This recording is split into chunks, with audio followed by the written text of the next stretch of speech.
Dios te bendiga, mi querido amigo y hermano, en esta hora. Es un privilegio para mí traer el mensaje de la palabra de Dios en esta mañana.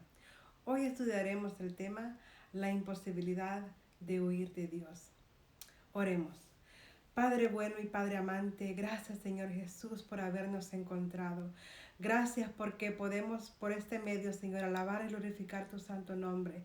Y gracias Señor porque podemos alabarte con todo nuestro corazón, Señor, y sabemos que no podemos huir de tu presencia porque tú estás con nosotros.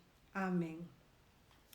La Biblia revela que sobre todos Dios es el más grande perseguidor de todos los tiempos. Nadie puede esconderse de su vista. David escribió en el Salmo 139, 7-12 la lucha del hombre en el intento de escapar de la presencia divina. Y dice así: ¿a dónde me iré de tu espíritu? ¿Y a dónde huiré de tu presencia? Si subiera a los cielos, allí estás tú. Y si en el Seol hiciere mi estrado, he aquí, allí tú estás.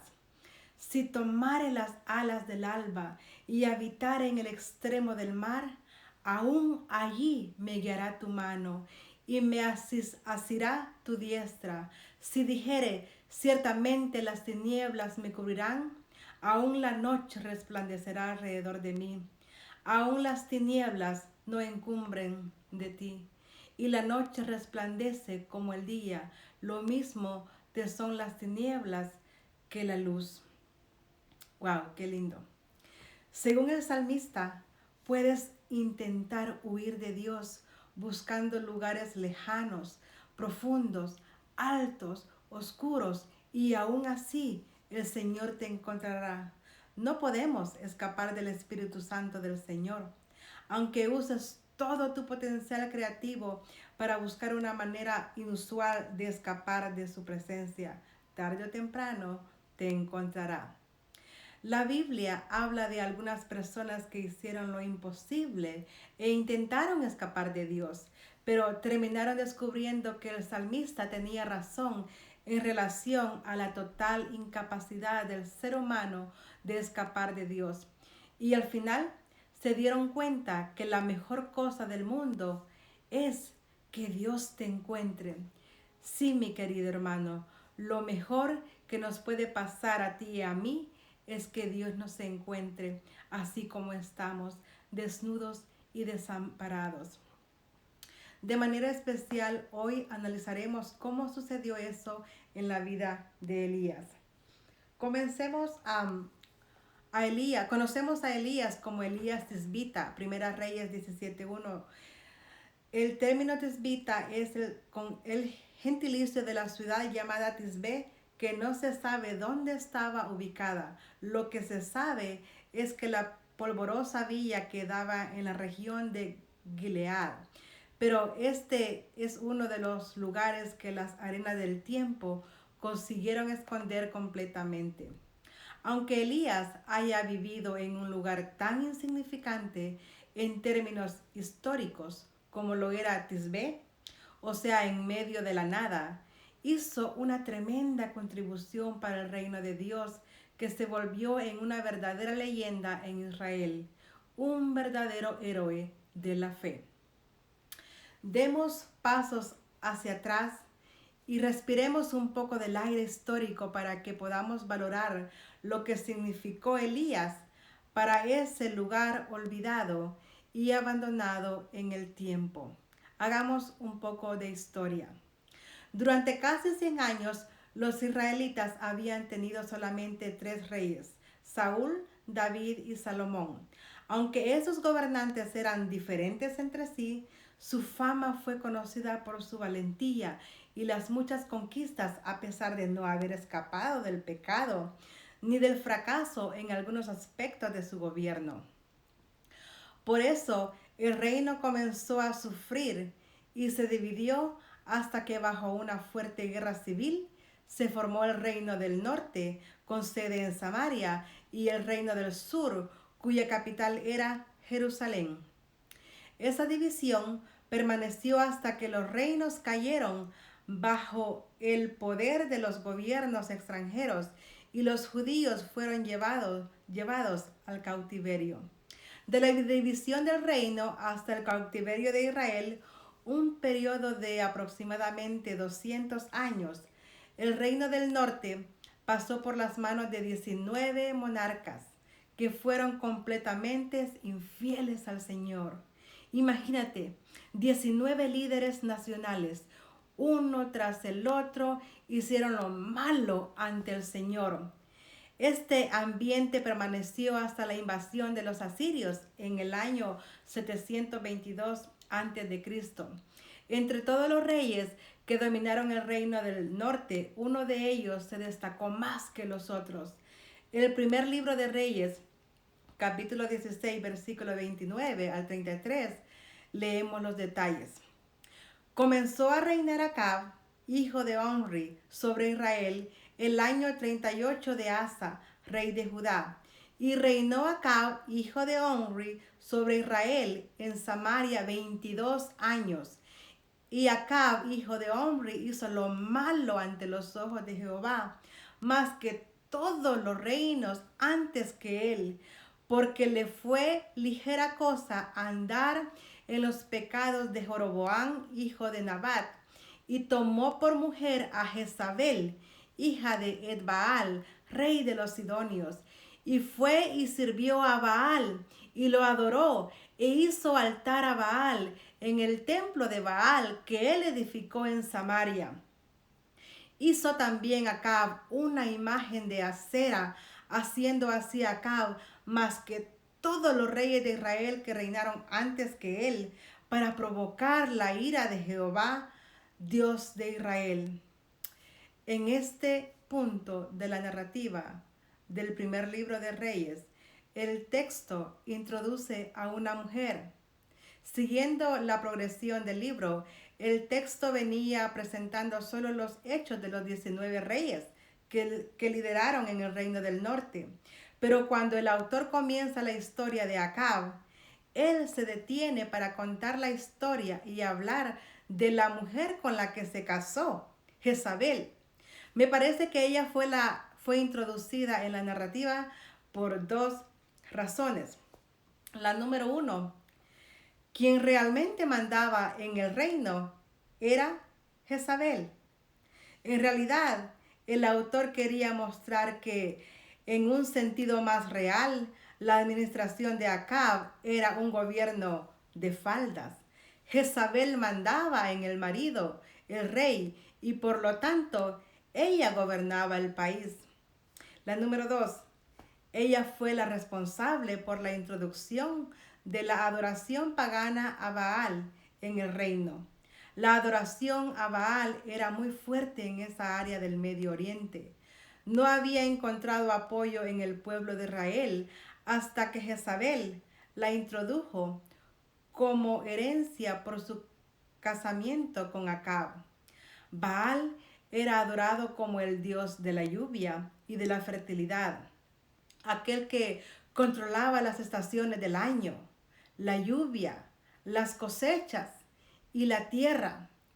Cuando la adoración a Baal entró en sus sacrificios bárbaros y prácticas paganas, la impiedad creció de manera asombrosa en el país. Hoy hablaremos de la necesidad de Elías y cómo él forma parte importante en este reinado de Acab y Jezabel. Nadie podría manejar mejor la situación que en un matrimonio como el de Acab y Jezabel que el tasco profeta de Tisbé. Él apareció en la hora más oscura del país, como si fuera un meteorito que ilumina la noche oscura de la depravación pagana. El relato menciona la manera audaz como apareció en la historia. Entonces Elías tisbita, que era de los moradores de Galaad, dijo a Acab: vive Jehová Dios de Israel, en cuya presencia estoy, que no habrá lluvia ni rocío en esos años, sino por mis palabras. Eso lo dice Primera Reyes 17:1. Podemos darnos cuenta que él entra en escena sin demora ni miedo. Sabía bien cuál era la situación del país, un país en completa apostasía por culpa de Acab y Jezabel, y sabía por qué había sido llamado, para entregar el mensaje de Dios a una sequía causada por la apostasía nacional. Seguro que todos concordamos que sería muy difícil que un miedoso diera un mensaje de esa naturaleza a un monarca sin titubear. Por esta razón, el hombre desconocido de Tisbé era perfecto para el trabajo. A partir de aquel momento, mientras Dios enviaba un juicio sobre la tierra, Elías era buscado por todo el reino. Se ofreció una recompensa por la cabeza de Elías, pero cuanto más Acab lo buscaba, la sequía se intensificaba en Israel.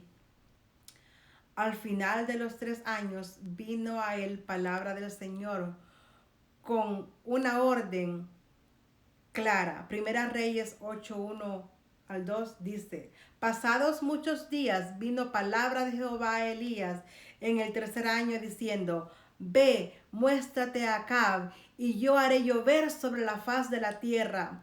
Fue pues Elías a mostrarse a Acab, y el hambre era grave en Samaria. Nos dice Primera Reyes 8:1-2. Imagínate la escena. Después de 3 años y medio, el rey recibió un recado de Elías para que fuera a encontrarse con él al campo.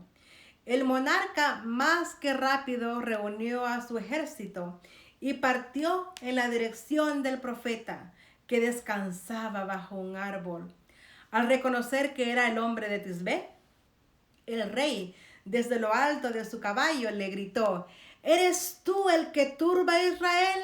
Y él respondió: yo no he turbado a Israel, sino tú y la casa de tu padre, dejando los mandamientos de Jehová y siguiendo a los Baales. ¡Wow! ¡Qué palabras tan claras y ciertas! Le respondió Elías al rey. Y dijo Elías a Acab: envía pues ahora y congrégame a todo Israel en el monte Carmelo, y los 450 profetas de Baal, y los 400 profetas de Acera, que comen de la mesa de Jezabel. Entonces Acab convocó a todos los hijos de Israel y reunió a los profetas en el monte Carmelo. Nos relata Primera Reyes 18:17-20. ¿Se dan cuenta de lo que está pasando aquí? El rey intentaba intimidar al hombre más buscado del mundo, pero esto invierte completamente la situación. Frente a la acusación del rey de que él era el culpable de todo lo que estaba sucediendo en la nación, Elías inmediatamente puso las cosas en su lugar, mostrando que en realidad todo aquello era el resultado del pecado que el mismo Acab había traído sobre la nación. El rey, que había venido a arrestar al profeta, recibió de él una orden directa para renunciar inmediatamente a todo el país, así como a los profetas de Baal en el monte Carmelo, para un cara a cara final, para probar de vez por todas quién es Dios. En realidad, Acab no había nacido para gobernar. Él era muy obediente, tanto que después de la orden recibida directamente de Elías, se retiró rápidamente e hizo lo que el profeta le había ordenado. Ahora veamos el cara a cara en el Carmelo. Hoy, en la cima del monte Carmelo, hay una estatua que retrata a un hombre con una barba larga y una espada en las manos. Mientras parece dirigirse de manera feroz en dirección a alguien, es una estatua de Elías Tisbita. Mientras se enfrentaba solo al grupo de los falsos profetas, con seguridad, aquella fue la batalla más interesante de toda la historia del Reino del Norte. Miles de personas se reunieron en la cima del Carmelo para ver lo que sucedería allí. La mayoría había sido atraída al lugar por la curiosidad de ver a aquel que había mandado la sequía sobre el país. Literalmente, desde el primer momento, Elías tomó el liderazgo de la situación al dirigirse al pueblo con voz fuerte. Acercándose Elías a todo el pueblo, dijo: ¿Hasta cuándo claudicaréis vosotros entre dos pensamientos? Si Jehová es Dios, seguidle, y si Baal, id en pos de él. Y el pueblo no respondió palabra.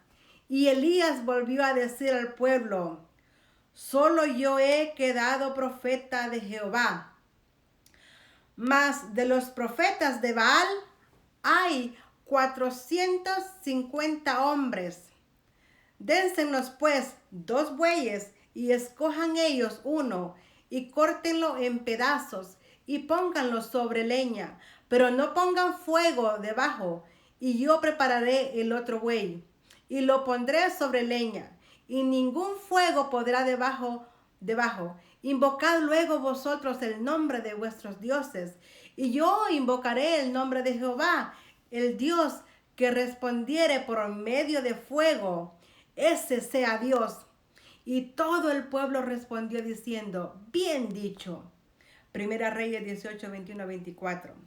La confrontación se inició cuando los 450 profetas de Baal comenzaron a invocar a sus dioses. Hicieron todo lo que estaba a su alcance, pero no consiguieron nada. Gritaron, rasgaron sus ropas en gran histeria. Llegaron al punto de militar sus propios cuerpos mientras oraban a su falso Dios, pero no sucedió nada. Al acabarse sus fuerzas, Elías se levantó y silenciosamente reconstruyó el altar a Dios que estaba derribado. Puso leña, el cordero que debía ser crucificado sobre la leña, hizo una zanja alrededor del altar y puso mucha agua sobre el cordero, la leña y las piedras. Había tanta agua que la zanja se llenó. Elías solo hizo una corta oración y el fuego bajó y consumió todo el sacrificio, la leña y las piedras del altar, y aún así quedó agua en la zanja. Todo el pueblo se arrodilló y reconoció al Dios de Israel como el único y verdadero. A estas alturas, Elías hizo lo impensable. Entonces Elías dijo: prended a los profetas de Baal para que no escape ninguno. Y ellos los reprendieron y los llevó Elías al arroyo de Cisón y allí los decolló. Lo dice Primera Reyes 18:40. ¿Se dieron cuenta de la dinámica? Un hombre contra 450 y al final Elías se levantó victorioso.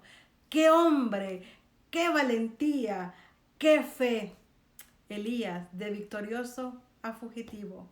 Una cosa que necesitamos entender es que el enemigo odia verdaderamente a los héroes de Dios, y conociendo los puntos débiles de cada uno de ellos, prepara la emboscada a fin de hacerle desistir de los caminos del Señor. Fue eso lo que hizo con Elías. Acab dio a Jezabel la nueva de todo lo que Elías había hecho y de cómo había matado a espada a todos los profetas. Entonces envió Jezabel a Elías un mensaje diciendo: así me hagan los dioses y aún me añadan, si mañana a esta hora yo no he puesto tu persona como la de uno de ellos. Viendo pues el peligro, se levantó Elías y se fue para salvar su vida, y vino a Beerseba, que está en Judá, y dejó allí a sus criados. Nos relata Primera Reyes 1:19 del 1 al 3. Parece que no estamos hablando de la misma persona. El valiente profeta de Tisbe, que enfrentó solo al rey del ejército nacional, a los profetas de Baal, huyó con miedo de una mujer. Elías caminó 40 días y se fue al desierto, donde pidió la muerte, pero incluso allí no pudo huir de Dios, que lo encontró y le dio comida y agua para que recuperara las fuerzas y volviera a la acción, porque todavía había mucho que hacer. Elías comió y bebió, pero en vez de volver a Samaria a fin de terminar la obra que había iniciado, siguió hacia el lugar más profundo y oscuro que consiguió encontrar para intentar esconderse de Dios. Y ahí se metió en una cueva donde pasó la noche. Y vino él palabra de Jehová, el cual dijo: ¿qué haces aquí, Elías? Él respondió: he sentido un vivo celo por Jehová, Dios de los ejércitos, porque los hijos de Israel han dejado tu pacto, han derribado tus altares y han matado a espada a tus profetas, y solo yo he quedado. Y me buscan para quitarme la vida, nos dice en Primera Reyes 19, 9 al 10. ¿Se imaginan la escena? Elías agachado en el fondo de una cueva oscura, casi no respiraba para no hacer ruido, cuando la voz de Dios se escuchó: ¿qué haces aquí, Elías? Me imagino el tremendo susto que tuvo. El hecho es que él tenía buenas razones para no volver al camino que Dios le pidió que siguiera. Usó todos los argumentos para probarle a Dios que era una locura volver. Humanamente hablando, Elías tenía toda la razón del mundo. Jezabel había conseguido asesinar a todos los seguidores de Dios. Elías ya había huido 3 años y medio, y ahora que estaba de regreso, se había ordenado su persecución para matarlo. Tenía muchos problemas, se había rendido y ahora prefería morir en el fondo de esa cueva que seguir el camino de Dios. Lo que más nos llama la atención es que Dios no lo trató de convencer. El Señor no le prometió nada, no le recordó lo que había hecho para protegerlo, mucho menos lo apuntó con un dedo para retarlo como el profeta débil y miedoso, ni lo condenó por su falta de fe. Simplemente el Señor le hizo una invitación. Él le dijo: sal fuera y ponte en el monte delante de Jehová. Y he aquí Jehová que pasaba, y un grande y poderoso viento que rompía los montes y quebrantaba las peñas delante de Jehová. Pero Jehová no estaba en el viento. Y tras el viento un terremoto, pero Jehová no estaba en el terremoto. Y tras el terremoto un fuego, pero Jehová no estaba en el fuego. Y tras el fuego un silbo apacible y delicado. Y cuando lo oyó Elías, cubrió su rostro con su manto y salió y se puso a la puerta de la cueva. He aquí vino a él una voz diciendo: ¿qué haces aquí, Elías? En Primera de Reyes 19, 11 al 13 nos comenta. Al percibir la situación del profeta, Dios le preguntó qué estaba haciendo allí.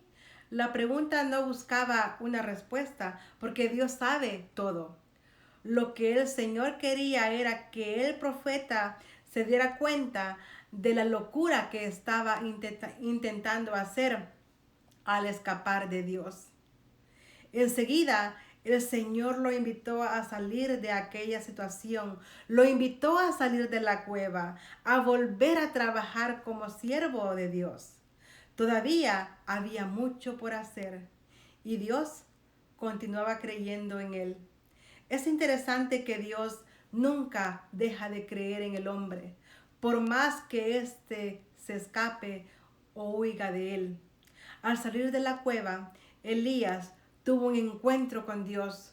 Cuando huimos de Dios, el gran miedo que tenemos es no lograr ser lo que Dios quiere que seamos, de no alcanzar el ideal del Señor.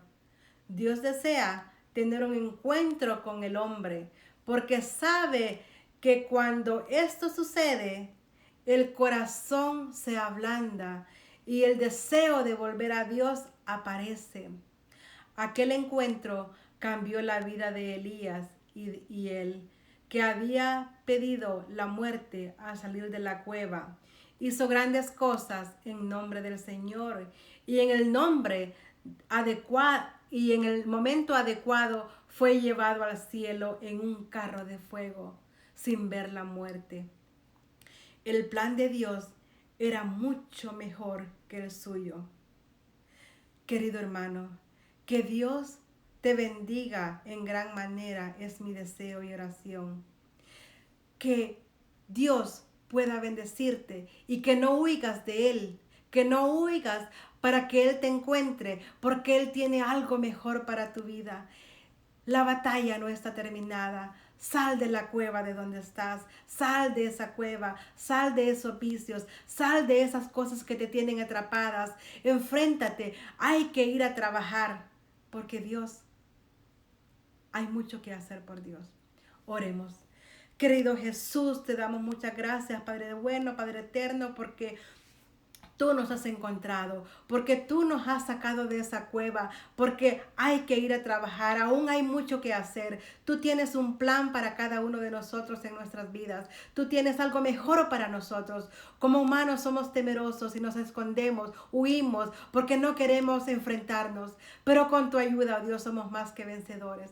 En esta mañana pedimos tu bendición y tu dirección, porque queremos, Señor, ir a hacer tu obra. Queremos seguir trabajando en tu obra. En el nombre del Padre, del Hijo y del Espíritu Santo. Amén y amén. Que Dios te bendiga.